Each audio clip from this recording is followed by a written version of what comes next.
Clip number 1226۔ اس clip میں آپ قرآن پاک کی سورہ یاسین کی آیت نمبر 28 سے 30 تک کی تلاوت، ترجمہ اور تفسیر قرآن صراط الجنان سماعت فرمائیں گے۔ بسم اللہ الرحمن الرحیم۔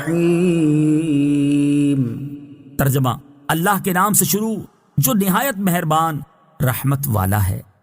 وما انزلنا على قومه من بعده من جود من السماء وما كنا منزلين إن كانت إلا صيحة واحدة فإذا هم خامدون۔ ترجمہ: اور ہم نے اس کے بعد اس کی قوم پر آسمان سے کوئی لشکر نہ اتارا اور نہ ہم وہاں کوئی لشکر اتارنے والے تھے، وہ صرف ایک چیخ تھی تو جبھی وہ بجھ کر رہ گئے۔ من بعد، اس کے بعد تفسیر صراط الجنان میں ہے جب مذکورہ بالا مومن کو شہید کر دیا گیا اور قوم نے ایمان لانے سے بھی انکار کر دیا تو اللہ تعالیٰ کا اس قوم پر غضب نازل ہوا اور ان کی سزا میں تاخیر نہ فرمائی گئی۔ حضرت جبریل علیہ السلام کو حکم ہوا اور ان کی ایک ہی ہولناک آواز سے سب کے سب مر گئے۔ چنانچہ اس آیت اور اس کے بعد والی آیت میں ارشاد فرمایا گیا، اور ہم نے اس کی قوم سے انتقام لینے کے لیے ان پر آسمان سے کوئی لشکر نہ اتارا اور نہ ہم اس قوم کی ہلاکت کے لیے وہاں کوئی لشکر اتارنے والے تھے، بلکہ ان کی سزا کے لیے تو حضرت جبرائیل علیہ السلام کی صرف ایک چیخ ہی کافی تھی، جس سے وہ اس طرح فنا ہو گئے جیسے آگ بجھ جاتی ہے۔ اللہ تعالیٰ کے حبیب صلی اللہ تعالی علیہ وآلہ وسلم کی شان،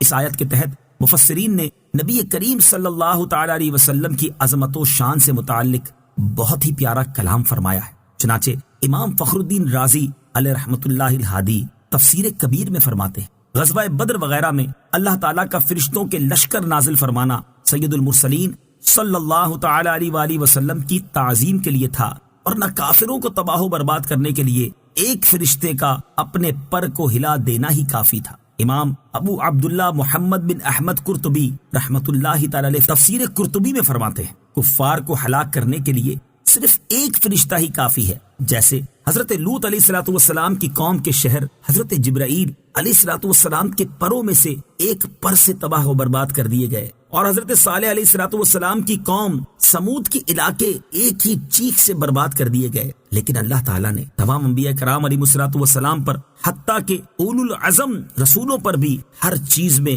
اپنے حبیب صلی اللہ تعالی علیہ وآلہ وسلم کو فضیلت عطا فرمائی ہے۔ تو حبیب اس مومن کا نام جس کا اوپر ذکر ہوا پر بدرجہ اولا فضیلت دی ہے، اور اللہ تعالیٰ نے اپنے حبیب صلی اللہ تعالی علیہ وسلم کو کرامت اور اعزاز کے وہ اسباب عطا فرمائے ہیں جو کسی اور کو عطا نہیں کی۔ انہی میں سے ایک یہ ہے کہ آپ صلی اللہ تعالی علیہ وآلہ وسلم کے لیے آسمان سے لشکر اتارے، اور یہاں آیت میں وما انزلنا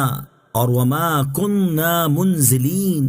فرما کر گویا اس بات کی طرف اشارہ کر دیا کہ اے حبیب صلی اللہ تعالی علیہ وآلہ وسلم، فرشتوں کے لشکر نازل کرنا انتہائی عظمت کا حامل ہے، اور اس کے لیے آپ کے سوا اور کوئی اہلیت نہیں رکھتا، اور ہم آپ کے علاوہ کسی اور کے لیے ایسا نہیں کریں گے۔ علامہ اسماعیل حقی رحمۃ اللہ تعالی فرماتے ہیں، ان آیات میں حضور پرنور صلی اللہ تعالی علیہ وآلہ وسلم کی عظمت و شان کی طرف اشارہ ہوتا ہے، کیونکہ جب فرشتے کی ہلکی سی چیخ کثیر جماعت کو ہلاک کرنے کے لیے کافی ہے، اس سے ظاہر ہوا کہ غزوہ بدر اور غزوہ خندق کے دن آسمان سے لشکروں کو اتارا جانا فرشتوں کی مدد کی ضرورت کی وجہ سے نہ تھا، بلکہ سید المرسلین صلی اللہ تعالی علیہ وآلہ وسلم کی شان کی تعظیم اور آپ کے مرتبے کی عظمت کی وجہ سے تھا۔ علامہ احمد صابی رحمۃ اللہ تعالی فرماتے ہیں، غزوہ بدر کے دن حضور اقدس صلی اللہ تعالی علیہ وآلہ وسلم اور آپ کے صحابہ کرام علیہم الرضوان کے ساتھ مل کر کفار سے لڑائی کرنے کے لیے آسمان سے فرشتے نازل ہوئے۔ انہیں نازل کیا جانا تمام کفار کو ہلاک کرنے کے لیے نہ تھا، بلکہ حضور پرنور صلی اللہ تعالی علیہ وآلہ وسلم اور آپ کے صحابہ کرام کی عزت و تکریم کے لیے تھا۔ اور ایک قول یہ بھی ہے کہ فرشتوں کا نزول اور ان کے ذریعے مدد پہنچایا جانا تاجدار رسالت صلی اللہ تعالی علیہ وآلہ وسلم کی خصوصیات میں سے ہے۔ یا حسرة على العباد ما يأتيهم من رسول إلا كانوا به يستهزئون. ترجمہ، اور کہا گیا کہ ہائے افسوس ان بندوں پر کہ ان کے پاس کوئی رسول آتا ہے تو اس سے ٹھٹھا مذاق ہی کرتے ہیں. يا حسرة. ہائے افسوس. تفسیر صراط الجنان میں ہے ممکن ہے کہ فرشتوں نے یہ کلام کیا ہو، اور یہ بھی ممکن ہے کہ یہ مومنین کا کلام ہو، اور یہ بھی ممکن ہے کہ کلام اللہ تعالیٰ نے فرمایا ہو. پہلی دو صورتوں میں آیت کا معنی واضح ہے، اور تیسری صورت میں یہاں حسرت سے اس کا حقیقی معنی مراد نہیں ہوگا، کیونکہ یہ اللہ تعالیٰ کی شان کے لائق نہیں، بلکہ یہاں معنی یہ ہوگا حضرت حبیب رحمت اللہ تعالیٰ علیہ کی قوم کے لوگ اور ان کے جیسے وہ لوگ جو اللہ تعالیٰ کے رسولوں علیہ الصلوۃ والسلام کو جھٹلانے کی وجہ سے ہلاک ہوئے، یہ اس بات کے حقدار ہیں کہ حسرت کرنے والے ان پر حسرت کریں اور افسوس کرنے والے ان کے حال پر افسوس کریں، کیونکہ ان کا حال یہ تھا کہ جب بھی ان کے پاس اللہ تعالیٰ کی طرف سے کوئی رسول تشریف لائے تو یہ اس سے ٹھٹھا مذاق ہی کرتے تھے. نوٹ: اس آیت کی تفسیر میں مفسرین کے اور اقوال بھی تفاسیر میں موجود ہیں. ان کی معلومات حاصل کرنے کے لیے علماء کرام عربی تفاسیر کی طرف